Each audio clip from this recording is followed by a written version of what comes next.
Day one of free agency is here, and you better start swimming or you'll sink like a stone, for the times they are a changing.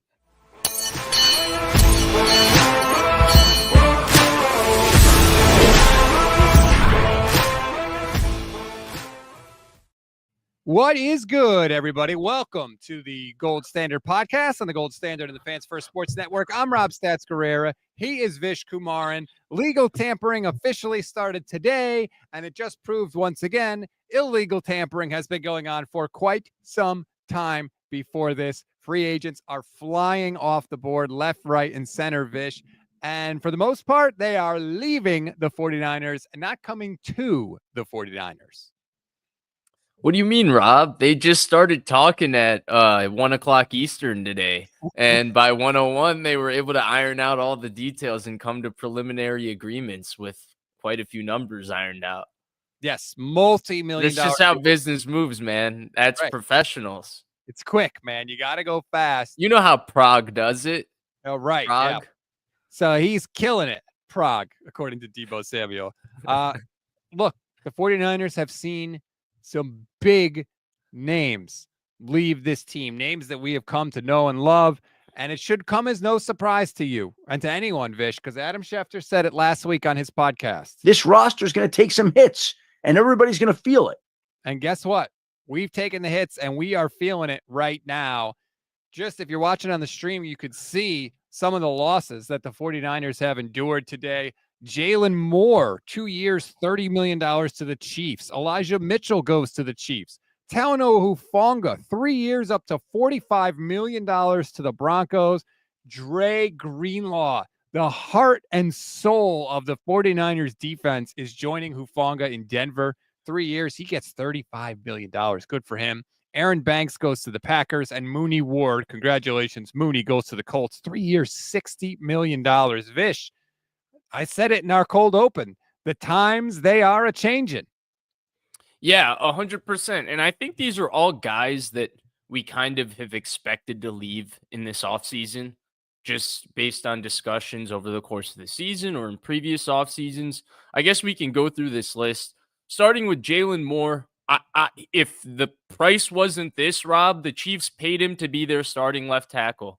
They looked at the landscape, they looked at the draft, where they're picking at 31, and they looked at Jaylon Moore as the most talented shot that they got the next year at left tackle. So they paid him to be their starting left tackle. He wasn't going to start for the 49ers, and for some reason they exclusively looked at him as a left tackle, not as challenging Colton McKivitz at the right tackle spot and all of that. Because of that, it would have been nice to have him as a backup. He would have been a premium, tackle backup in terms of his price, but he got low-tier starter money, so he's out of here. Elijah Moore, right? He's a good player when he's healthy, but how many times can they bet on the knee injury? I get it. Hufanga, this was a guy that, doesn't really fit what they're looking for in terms of playing safety for Robert Saleh's defense. He's not as versatile maybe as what Robert Saleh likes in terms of his safeties. When you look at the guys that have succeeded with him in the past, from a Jimmy Ward to Marcus May and these sorts of guys that have played with him. And he got a lot of money to go to Denver where he's a fit. I get it. Not a big deal. He's out of here, right? Then you had Banks. Banks was arguably the worst known commodity starter on the 49ers. He got a lot of money. I kind of get it. And then who was the last one, Rob? Greenlaw? Was it Greenlaw our last one? Oh, we'll get to Greenlaw. And then Mooney Ward, great signing 3 years ago, probably the best free agent signing of the Shanahan-Lynch era. Honestly, I understand why he left, even because there were reasons he was talking about leaving that were personal that none of us could ever even discuss or interfere with.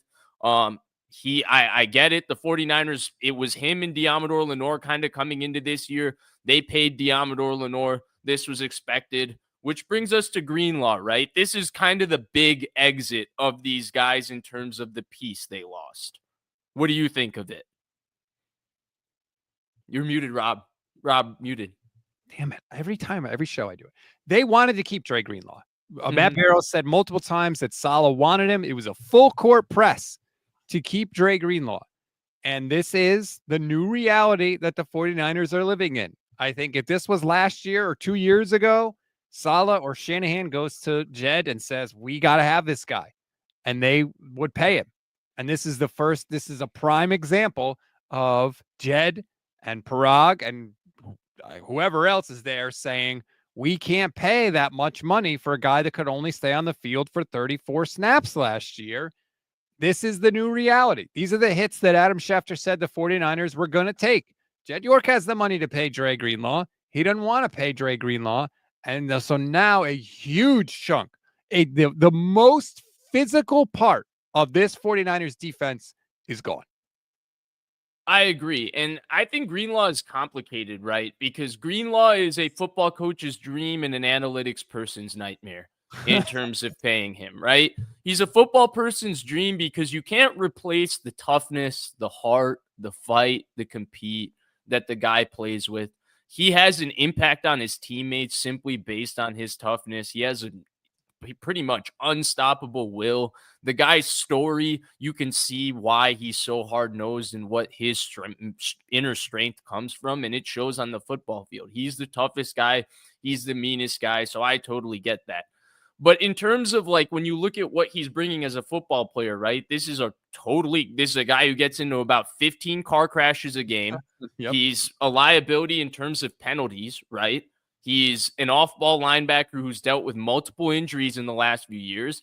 And then when you're actually talking about the commodity, he is an undersized run and hit off-ball linebacker with exceptional hitting and physicality, but he's not a fit in every single scheme, right? But he's a great fit for this one. I think, obviously, they wanted to keep him, but I'm going to get to a deeper thing with this, Rob, because they lost him, right? And he's a big loss. They need him. The deeper thing to me, the bigger problem, the reason Dre Greenlaw is such a need to me is because number 54, the guy they really pay a lot of money, needs him. And that, to me, is the bigger problem.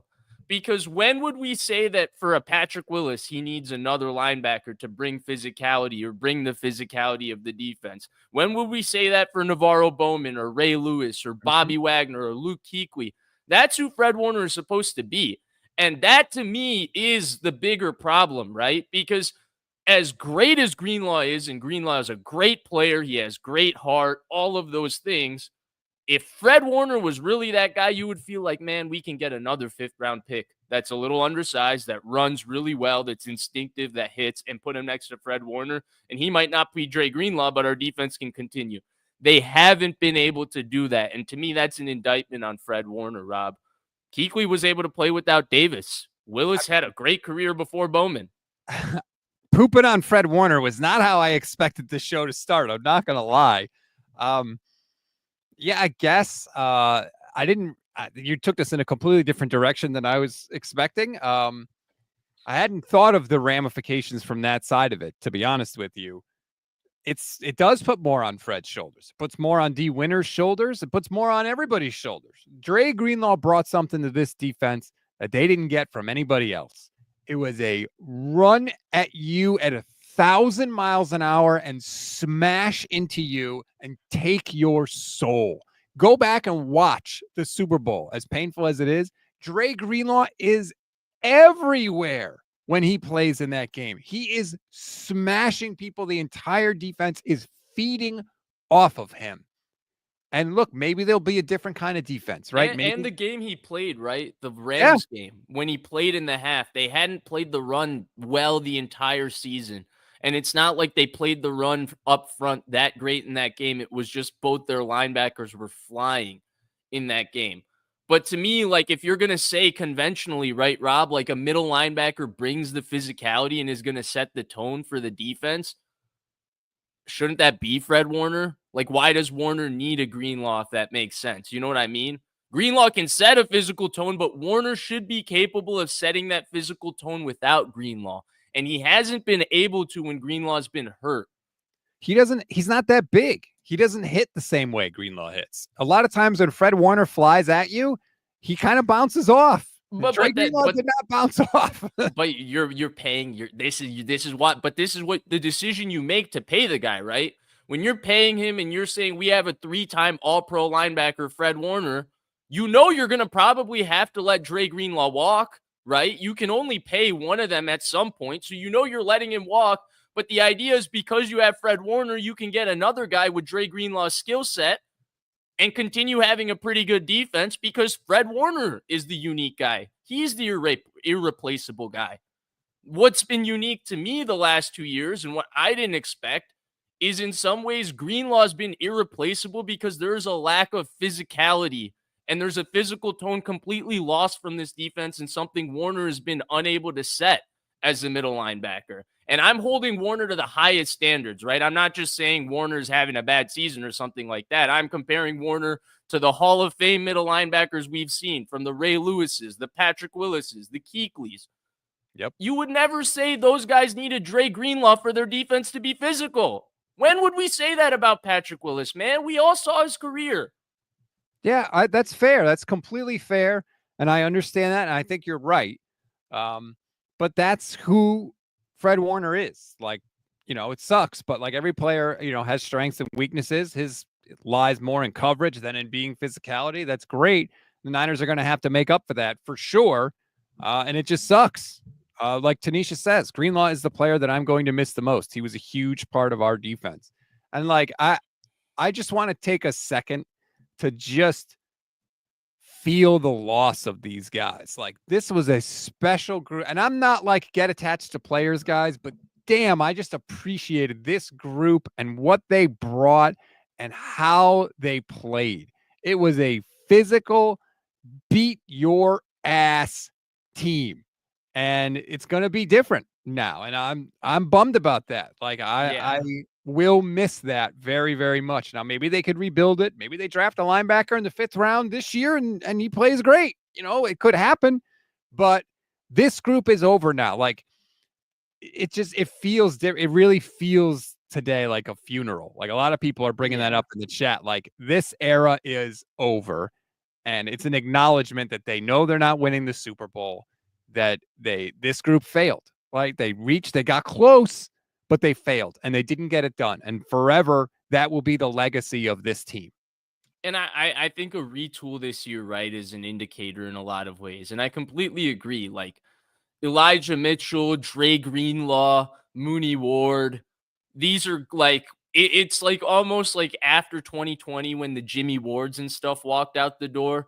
Not maybe fans would know them the way they know Debo and Nick Bosa and all of that, but 49ers fans know that these guys were an integral part of what the culture of this team was the last couple of years. Mitchell, I know he's hurt, but Shanahan loved his toughness and his hard-nosed running and the fact that he never fumbled, right?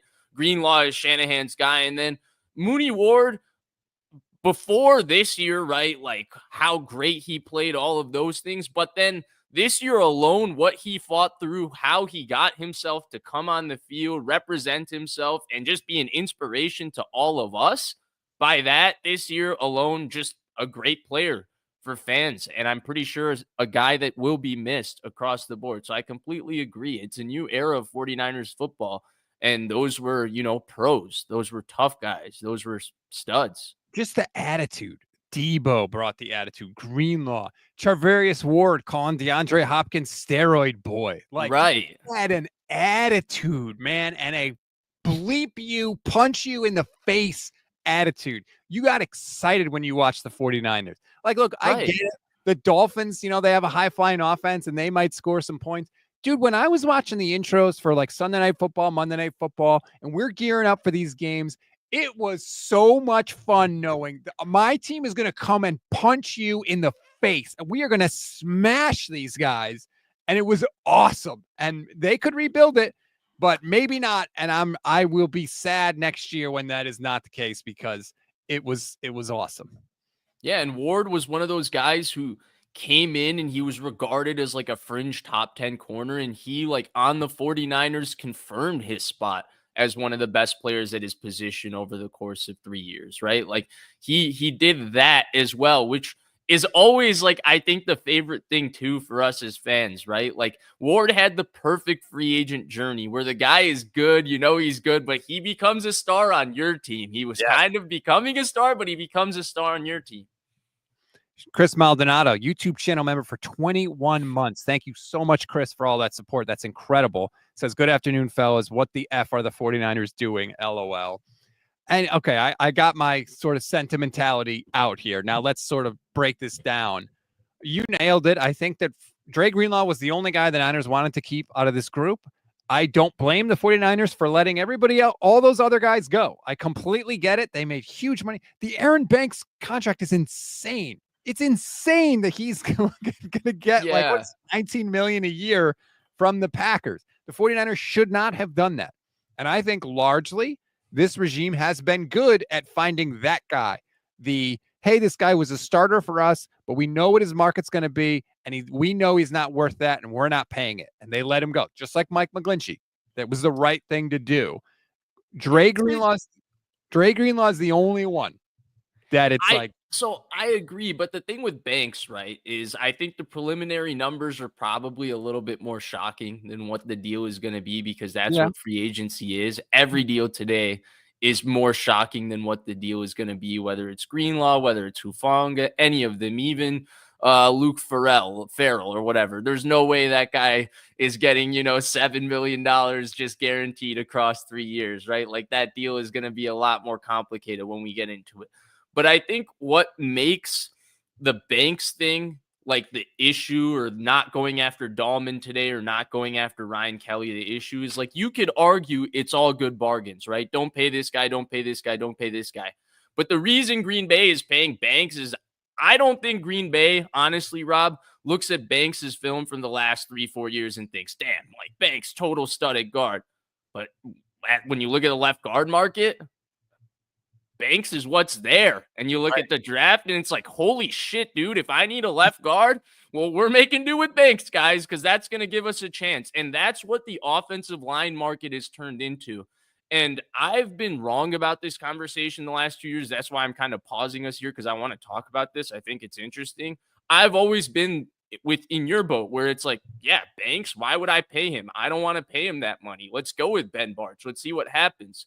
But this is 2 years now where we've looked at this value hunting at offensive line with the 49ers, and the value isn't bad across the board. When you look at Brendel, what they're getting bang for a buck. When you look at McKivitz, what they're getting bang for a buck. They're killing it with Pooney and all of that.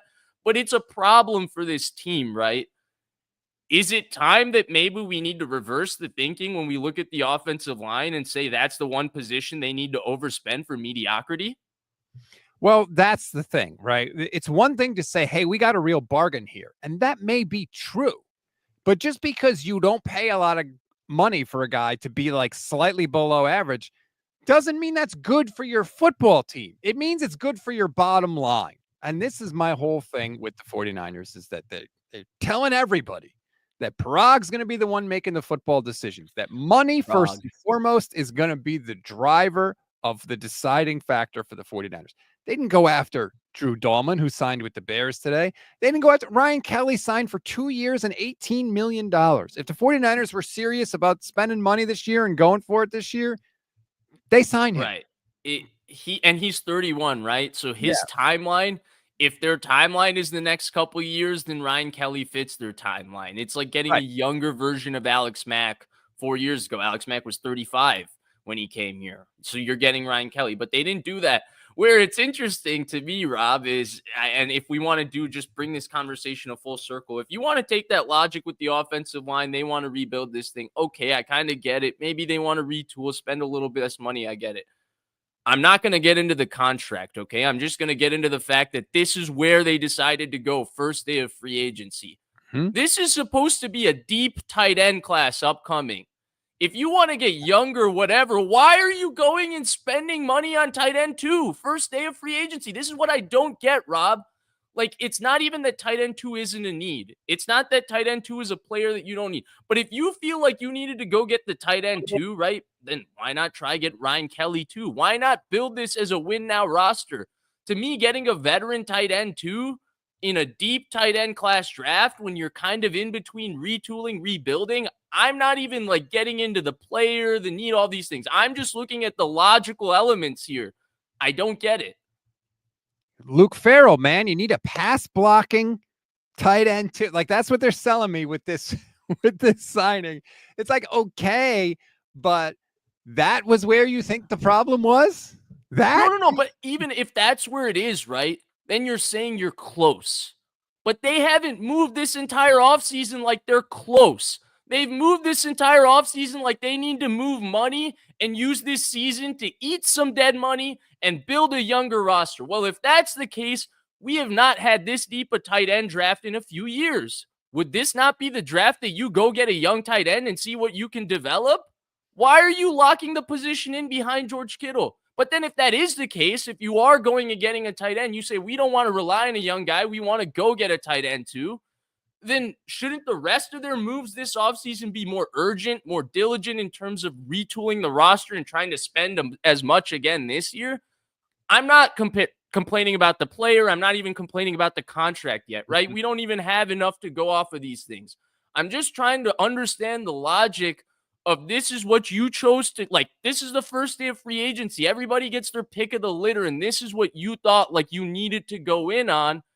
And 2 months later, you can get an even cheaper, possibly more talented option that you can develop at this exact position. I think Dallas E summarizes things nicely. He says, if anyone was unsure about what's going on, this is a full rebuild, Vish. I think what you have now is but then don't spend on the tight end, dude. You have a divide in the 49ers organization. You have Parag and Jed who want to save money and don't care about the cap, particularly this year. And you have the Kyle and the football people who are still trying to win.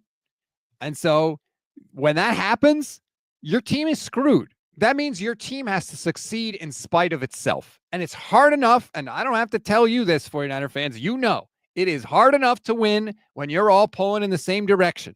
But when you're at odds with each other and you're pulling in opposite directions, you can't win that way. You can't win that way. When your first move on day one of free agency is a backup tight end that you could draft with one of your 11 picks in the draft in April, that says the football people really wanted to address this position.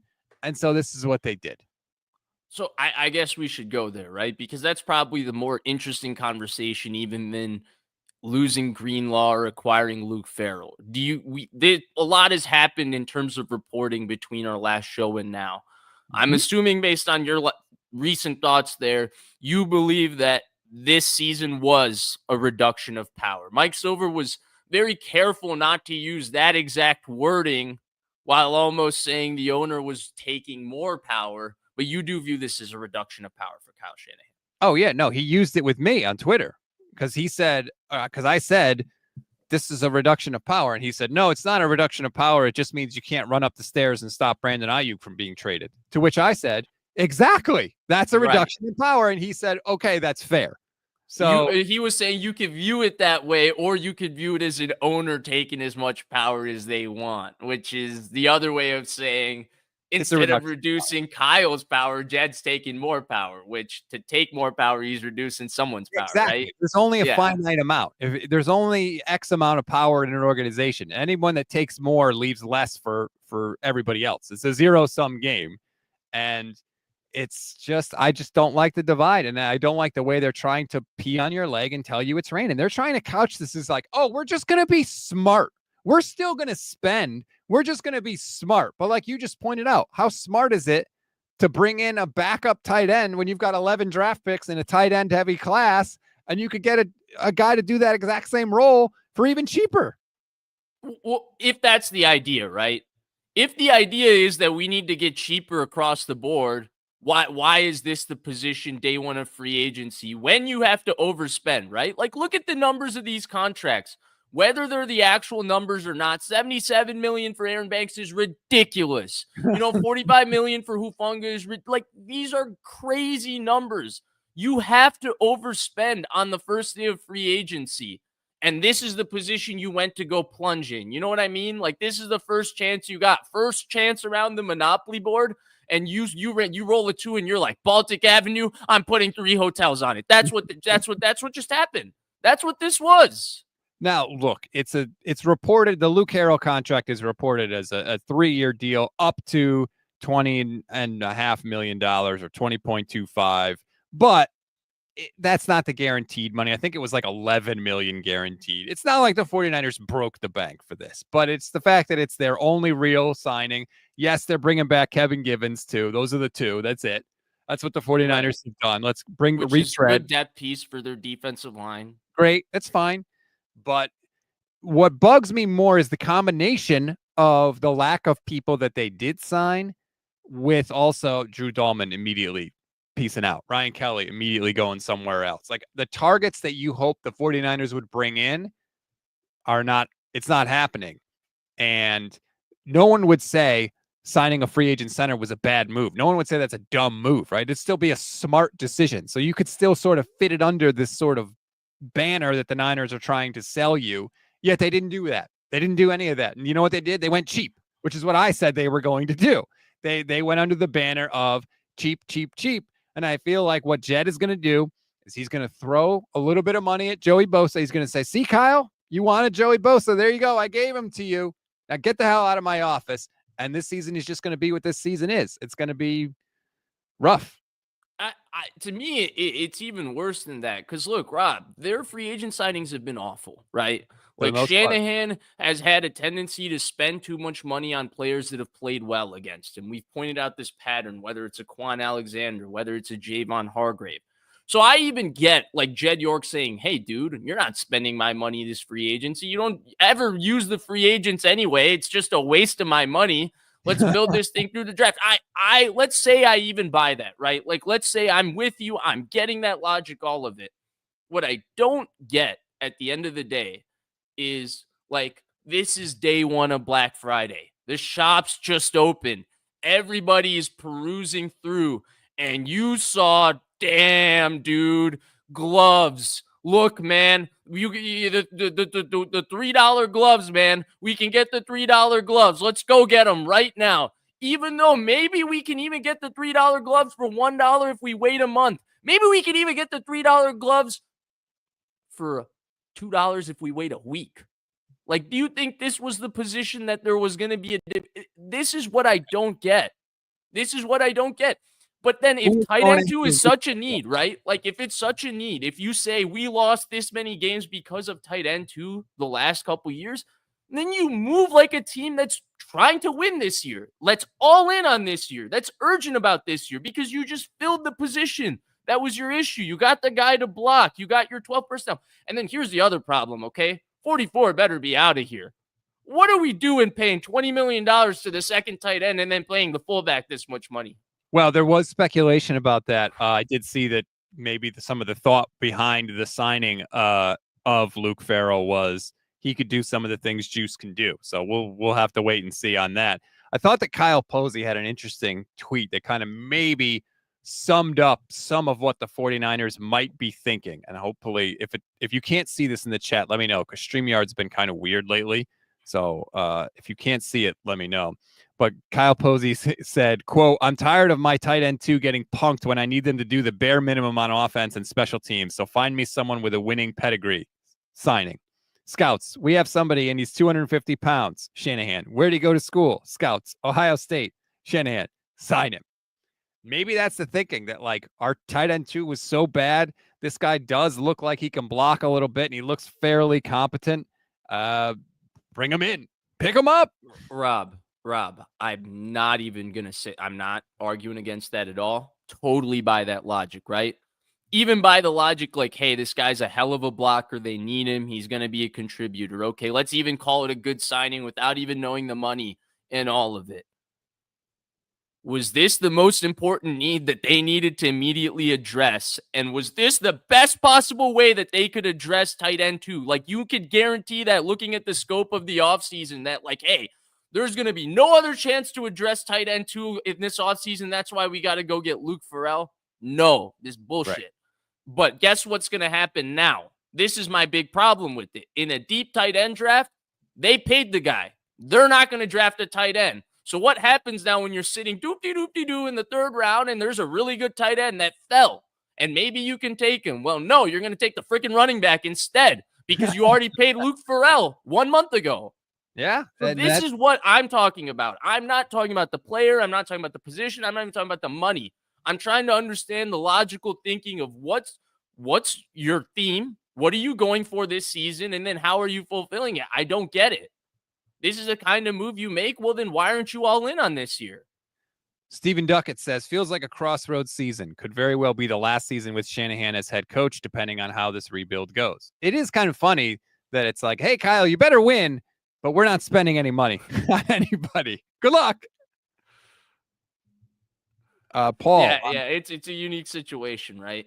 Paul watching on Facebook says, calm the hell down, you two. The 49ers didn't lose anybody without great injury concerns. That's true. Like, you're right, Paul. And we've acknowledged that the only real guy that of this group that they would want to keep around is Dre Greenlaw, but they really wanted Dre. We know the football side really wanted Dre Greenlaw, and the owner didn't pay up for him. And that we think is indicative of a larger sort of new state of being for the 49ers. And that sucks. Like, sorry, that sucks. And you could say, oh, 49ers. Yeah, when my team does stupid things and things that I think are going to make the football team worse and the season less fun, yeah, I get mad about it and I talk about it. And it's sorry, but like, I'm not going to pretend it's all sunshine and rainbows. I know that David Lombardi is out here, freaking out about, oh, the 49ers are going to get the maximum amount of comp picks in 2026. Who gives a shit about comp picks? Wow, a great pick at the end of the 4th round. Like, I'm sorry, I don't care. Everyone acting like this is always part of the plan. It just drives me nuts. Yeah, and to be fair, also, Rob, I don't mind a single move they've made this today, to be honest, right? Like, I haven't necessarily been like, oh, they shouldn't have signed Pharrell or they should have signed any of the people they let walk. I'm trying to understand, what is the idea you're going for? Like, how are you trying to go about this season? And logically, I don't understand their decision-making process. That's really what I'm going at. It's not the moves they have or haven't made. It's why are you making the moves? And that's what we're here to analyze. And to me, the whole offseason, the way it's going, Rob, I think they're trying to send a certain message through their reporters who are doing their best to try and twist it a certain way. But I as you said, I think divide is a good way to represent not only maybe what's going on inside the 49ers, but how they're going about making moves. There is a divide, right? Because there's a win now contingency for some veteran players who are in the middle of long, big contracts that they signed thinking they're going to be in the middle of a big Super Bowl window and a coach. But then there's an owner that wants to reset the spending. How do you do both? You don't, and the owner wins. Jed said it. You don't dismiss owners, right? They dismiss everybody else. And so if that's what the owner wants, that's what's going to happen. Kenny says, you guys are a little over the top for a single day of free agency. If this is 2016 again and they only signed Zane Beatles, my God, there's a name from the past. If they only signed Zane Beatles, I get it. But most of the guys I was looking at are still there. Well, for sure. Let's just try to look at this positively, right? If they bring in Joey Bosa, they've signed Givens already. I mean, if they add a veteran wide receiver like a Tyler Lockett, there were rumors that they were talking with Jameis Winston about a backup quarterback spot. If they Jameis Winston is more than a backup. If they do those things, Vish, how will you feel about the 49ers free agent offseason? Let's say all those things happen. I'll feel fine about it, Rob. But the free agent offseason to me has to make sense, right? Like, they have to make sensible moves. If they are going the retooling route, I don't mind that either. This roster is due to get younger and all of that. But there has to be a sensibility with how you go about it. I right now, I guess, when I look at the moves they have or have not made, obviously it's completely incomplete, and we can't even judge the one move they had made. My one thing is, why is tight end 2 the one thing you need to immediately address, especially when the draft is promised to be rich with tight ends, right? Like, the entire idea of overspending in free agency is because you don't think you're going to come about getting that position in the draft, right? Like, that's the logical thinking. Maybe they just tight end 2. But this isn't even a tight end 1, right? Like, this isn't like going inside of it. This is the second tight end. Maybe this is what they're doing because they're like, you know what? We need defensive linemen with 7 of the 11 picks we have in the draft, so we better sign a tight end in free agency. Maybe that's what their thinking is, right? I think that is. I think that is, though. We might have to load up on a couple of positions in this draft. So we're trying to address some of our peripheral needs in free agency. and they're looking at it that way. And maybe that's true. I think that's exactly how they're looking at it. But it frustrates me because if you're spending on a starter, Rob, or you're spending on like a high level position in free agency, then it is what it is. You're spending too much, whatever. But like tight end too is a position where a draft pick versus a starter in free agency, like those dollars, it does make a difference in the long term when you have a 27-year-old $5 million backup tight end versus a 23-year-old $900,000 tight end, right? And I get it. Like that was the idea with Latu. Latu was a total bust, but this draft is tight end rich. And where I think the problem I guess I have with Latu is a lot of people didn't like Latu as a prospect or view his tight end talent to be that, and he was viewed as a reach because a lot in a deep tight end draft, if you remember, Latu was the last kind of available guy. All the guys that they could have wanted or would have wanted went before him. So that's I don't know. That's really what I'm trying to say. We focus too much on the tight end too thing maybe here. I mean, I think it's more you than me personally. Oh, wow. He's above it, huh? Valerie says me and Prague will be talking tight end twos. Valerie says, how many rookie tight ends contribute right away, though? There's a need for tight end 2 for pass blocking, and it'd be at risk to depend on a rookie for that right away. Okay, I guess. But then it's like the team is going to have to rely on young players and rookies in certain positions, right? Like that's going to happen this year. It's looking like this year a lot, right? Yeah. Like they are retooling. That's what they're telling us. This is my point, Valerie. Like this is part of my point. If you're retooling, you're going to be relying on these young players and allowing them to go through it anyway. If you're not, you can't afford to have this. But there's somewhere in between. Like if you are affording the time for retooling anyway, why not try and get the youngest, cheapest option? You don't need to pay $5 million or $7 million for him. The interesting thing is going to be this, right? Like in the past, and I talked about this on other shows, Kyle has praised Jed York. He's spending money. He's giving us a real shot to win a Super Bowl. Not every owner does that. He's always praised Jed for that. Stroked his ego? Yes. In the media? Yes, yeah. Absolutely. Yeah. But it was true. Like Jed was spending money. We know that Kyle hates the media and Kyle doesn't BS people, right? Except now we're getting into a situation where Jed is clearly tightening up the purse strings and he's not spending to win, and winning is not the biggest priority. How is Kyle going to sell that when he talks to the media? How is he going to address it? Is he going to start to throw little barbs and jabs at Jed Fish? Because this could potentially set up a lot like the end of the Harbaugh era, right? Where you've got a head coach and Jed just going at it again and again and again. And we know that Harbaugh used to just do a bunch of crap to poke at Jed York. And does Kyle Shanahan do the same thing? It's going to be interesting because right now they've always been in lockstep. It's been all good. Right. They supposedly have a better personal relationship than what Harbaugh and York ever had. So maybe that lets them avoid it getting ugly. But if I know one thing, it's not going to be Shanahan that's going to be backing down. Like he saw what happened to his dad. I think even if you can argue that he's wrong in a lot of ways, he would feel that he's more in the right when it comes to him versus Jed York. Yes. And yeah, I think it's interesting, but it's also interesting because we haven't heard his side of any of this, right? Like it feels like Jed and Prague have been on a double man media mission to get their news out through the Athletic and the SF Standard, what everybody's contract is going to be and all of that. Recently we finally got first indicators that, Brock Purdy, as nice a guy as he is not going to be taking less, and he's going to be fighting for every penny. And so I fully expect an ugly negotiation, Rob. But Jed and Prague spent the last month and a half telling everybody 40 million, 40 million, 45 million, 45 million, 45 million, right? And so, again, this is one where they've spent the last month and a half saying they're not going to spend, they're not going to spend, they're not going to spend. We haven't heard from Shanahan essentially since the end of the season. He didn't go to the combine either. I'm really interested to see what that pre-draft presser looks like, Rob, because I think the landscape of this team could thematically totally change right then and there. We will know. But hey, Barrows Kawakami, they've probably been eating that French Laundry with Jed York a lot the last month or so. All of a sudden, the 49ers beat writers know what's going on inside 49ers headquarters. Gee, I wonder why. It's because Jed and Parag are leaking stuff to him left, right, and center. We'll know exactly where this 49ers season is heading. You mean Prague. P-R-O-G.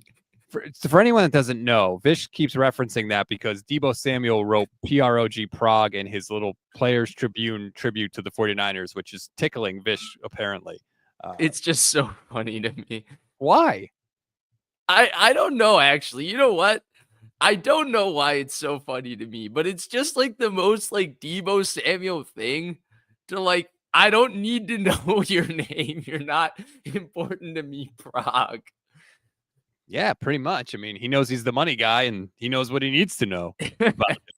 But we will know exactly where this 49ers season is going the first time Kyle Shanahan publicly speaks about it. Because if there's one thing we know about Kyle, he has no tolerance for and cannot sell BS. When Kyle Shanahan gives you some BS, you know it immediately. When he tried to say, oh, Brandon Ayuk, no, he's not in the doghouse. His hamstring was injured. So that's why we couldn't put him out on the field as much, even though we also had him returning punts in the game. Like, we'll know exactly what's up the first time Kyle Shanahan speaks, because it's not going to be pretty. And Tim Kawakami had a fascinating article, Vish, about the new role and the importance of John Lynch to this regime now. Because what's going to happen is Jed's going to say, hey, this is what we're doing with the money.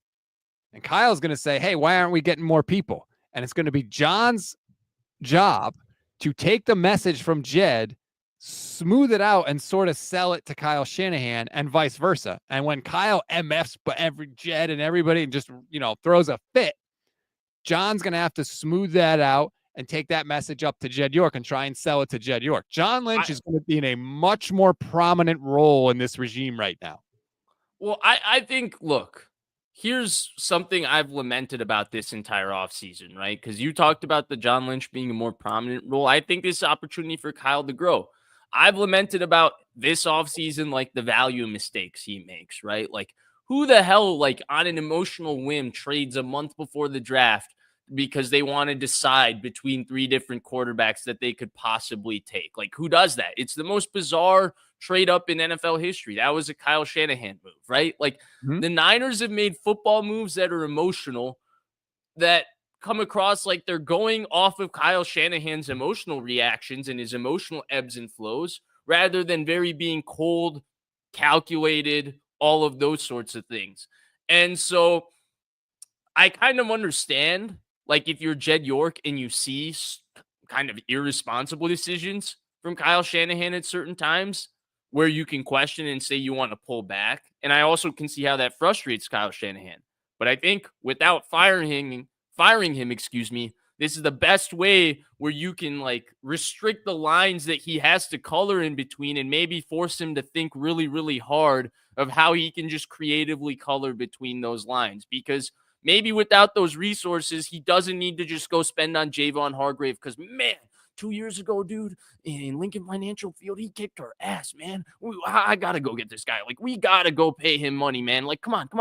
Like, those sorts of things, maybe now, like, it'll stop him from doing that and maybe focus on what he's best at. That's the positive outcome from all of this, without the drama, without all of it. Yes, that's the best case scenario. And in that Silver article, they repeatedly painted Kyle Shanahan as an emotional, just, someone that's purely driven by emotion and throws logic out the window and makes all these decisions on a whim. And multiple times that came up. Coach-driven emotion is not going to be the deciding factor. And maybe that's the case. And here's the thing. And Perfect Blackness Senior says, welcome back to the dark ages, boys. Bleep the Yorks. My thing, for the record, and I said this multiple times, I get reducing Kyle's power, because Kyle, the GM, is not nearly as good as Kyle, the coach. He's made a lot of bad decisions. I have no issue with them reducing his power as GM. But like we talked about, power is a zero-sum game. My issue is giving it to Jed and Parag, especially Parag. I've seen that movie, Vish. I know what that movie is. Right. That's the big issue with me. I would much rather than say, John Lynch, you get more control. It's going to be on you. Okay, I could live with that. Really, like, I would be like, all right, that might not be the worst thing in the world. Not to Parag and Jed, though. That's the problem, because this is what the 49ers do. They suck. They get really good for a little while. Then Jed York gets involved when things get too expensive, and they go back to sucking. And then they were so bad that they had to give Kyle Shanahan a 6-year contract with complete organizational control. And then they backed the hell off, and then they got good again. And now we're at the part of the cycle where the Niners suck because Jed is involved. Yeah, no, that's really well said. I can't disagree with that. And that is also a really, really good point. Yeah, I agree. Were you listening at all? I was listening to you, dude. I completely agree with you, actually. I was going to interject, and then I was just like, all right, let him cook. Russ, where's he going? Our House at 10 says 49ers may have lost a lot of players, however, but now we can focus on getting younger talent. You were always going to get younger. Like I've been saying, John Lynch told us they weren't going to spend money when he said we got to get younger, because I've been following sports long enough to know that when the message from ownership is we got to get younger, what they really mean is we got to get cheaper. They were always going to get younger because they were going to draft 11 guys in the draft. That's by definition, they were going to get younger. You draft guys every year. You don't need to say we need to get younger if you're only talking about the draft. What they were talking about is we need to get cheaper. That's why they want to get rid of Brandon Ayuk, because he's got an option bonus that's coming up. That's why they want to get rid of him. That's why I would not be shocked at all if this is Christian McCaffrey's last year with this football team as well. I think that's a real just look at the guys that have option bonuses. Their days are numbered. They have to crush this draft class, Vish. This draft class coming up is going to determine if Kyle sticks around, if this team is any good for the next half decade. They started with last year, was very good. They need to have another one like that. If they have a dud, we're going back to the dark ages. The Rams did it 2 years ago. Mm-hmm. They have an example of how they can do it. Rams did it 2 years ago, man. They ate all the dead money. Seemed like Kroenke wanted to step back on spending, right? That's why they got rid of Jalen Ramsey before his guaranteed money kicked in. I think they like $70 million of dead money through the season. They developed a really, really young team over the course of the season. So they started slow. They finished strong. They grew together. They found a lot of young starters, hidden gems, all of that. Then they found possible stars. I wouldn't say possible stars. I guess maybe Kobe Turner, Byron Young. You like them, Rob? You think they're stars? They're good players. Okay, good players. Yeah. So they did it, right? There's an example of inside of this division it can be done. I don't think this division is that crazy. I still think the Rams are competitive for the 49ers. Seattle with Sam Darnold isn't different to me, Rob. Arizona is the same Arizona that they were last year, which isn't bad. So, like, the Niners should be in the thick of things, but I get if before we get into, I guess, being angry at Jed York, I feel like we're one step away from that, because I do think that there can be a positive outcome from this decision, if that makes sense, right? Like if they reset the spending, like they can then be ready to spend again, because the roster will be ready to be deserved to be spent on. They don't have to stop the spending now, Vish. That's the thing. They don't have to stop. They could they're not in a bad shape cap-wise. How else are they going to my thing though is I agree with the point on the spending, right? And this is where like your point about not having an intermediary football guy and just having this go from the football people to the finance people, like I get it. I can't argue against it. But there's also a part of me that looks at this team and it's like, how else do you protect Shanahan from himself? Like, how else are we going to stop him from making irresponsible football decisions with this roster and all that? Because here's my thing. I think if you tell him that you can spend all kinds of money this season too, he might have found a way to keep Debo. You know what I mean? He might have found a way to do something like that, because he would have wanted to do that. And he would have wanted to have that kind of roster. Yeah. And that's just how he might feel. And so like, that's the part of it that I don't know how else to explain other than this scenario, if that makes sense. And yes, I understand what you're saying. Like Kyle did kind of need to be reined in, but none of this had to be public, Vish. Yeah, none of it had to be public. They could have quietly handed John Lynch more power and we never would have known about it. But instead of that, they're doing the complete opposite. They're throwing Kyle under the bus, specifically emotion-driven decisions. The Ayuk, the story about Kyle running up the stairs and stopping the trade. They are doing it extremely publicly. And like you said, it could all work out. It could all work out, especially as I just had the graphic on the screen. You see some of the changes to the NFC West. A lot of them are not necessarily bad news for the 49ers. DK Metcalf, gone. Geno Smith is gone. You Sam could argue he's Darnold is better than in. Darnold, dude. Yeah, I mean, I don't think Sam Darnold's any good. So, Right. okay. Devontae Adams going to the Rams, that hurts. Not going to lie. That's a good move by the Rams. Cooper Kupp's going to be released. Josh Sweat went to the Cardinals, but, the Cardinals, I still think the Niners have a better team than the Cardinals, even though the Cardinals beat them last year. But with an easier schedule, yeah, the Niners could still win the division. That's all fair. I just would like them to do it without succeeding in spite of themselves. Yeah, I agree with you. I think that that's totally fair. I think that there would have been a way, Rob, to make us both happy, and that would have been if there was maybe an additional football person or something changing the power structure that didn't maybe go from Kyle to John to Jed to Prague, as you so eloquently explained. And I don't mean the Czech Republic or. How about this move? Adam Peters deciding to give Javon Kinlaw a huge amount of money. Dude, when did he become good? Was I right about Javon Kinlaw? I saw this at work today, and I was thinking about texting you, dude, what were you talking about? Giving me crap about the 14th overall pick, Javon Kinlaw. I'm about to do that move 10 times over. Guy just got $30 million, and they cut John Allen. Right, and that's what I like. All the 49er fans that want John Allen, the Commanders had him, let him walk out the door, and are giving Javon Kinlaw $30 million guaranteed over 3 years, potentially $45 million. He became good, dude. That's what I gotta say. Somehow, I don't know when. This is Christian Kirk, man. This is just over. This is an overpay. Adam Peters, I know he made the trade for Laramie Tunsil, which I think was a good move from him. That was a good move. This Javon Kinlaw thing is not a good move. It was hilarious to me because there's a lot of people on 49ers Twitter that are convinced Adam Peters walks on water. And I think it's much more of he makes some good moves. He's just like anyone else. He's just like anyone else. And you know what, though? The thing is, Rob, and that's what happens, whether it's Green Bay, whether it's Washington, whoever you are. The sucky thing about free agency, and I actually kind of will go back to my Monopoly analogy is shoot, if 1 year you need a defensive tackle, and Javon Kinlaw's the top of the market, guess what? You're paying fucking money for Javon Kinlaw. That's what's happening. It's you're going around the Monopoly board. You might want to get the oranges as a set, but you land on those light blues in the first thing and the oranges are gone. That's what you got to buy. You know what I'm saying? Yep. And so that's what NFL free agency turns into. It isn't in Madden or in games where we can be as logical or as prudent as we would like. You have 1 year, 2 year to be a GM of a team, to be a coach of a team. The turnover of these jobs is so crazy. So it's crap.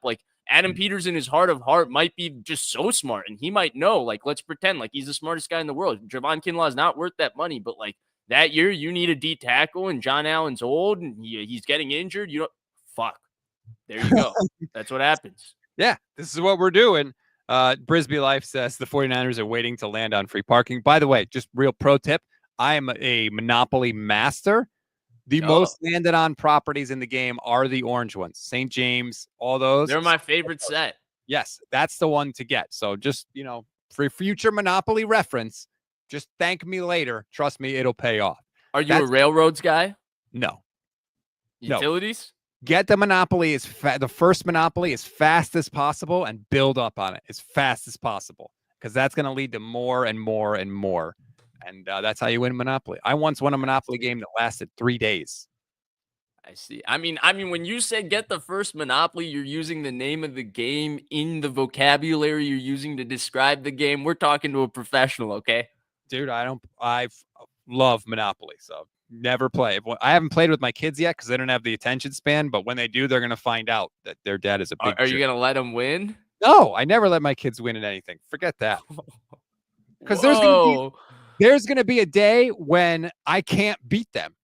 And until that day comes, I'm taking all the W's I can get. And that day, they're going to be thankful that dad, was nice to them and played with them. Instead, when that day comes for you, you're going to be the old man that his kid is going to keep humiliating. Yes, they will put the hammer down. You know what? Look, I'm breeding a killer instinct in my children, and I'm not going to apologize for it. Damn it. All right, that's going to do it for raising Jordan. Oh, the show.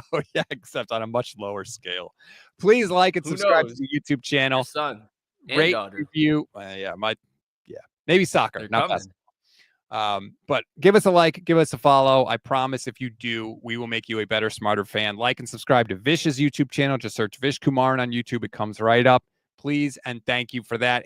Try to enjoy the rest of free agency. Hopefully some other good stuff happens. And if it does, we'll be here. Enjoy the rest of your Monday. Thanks, Vish.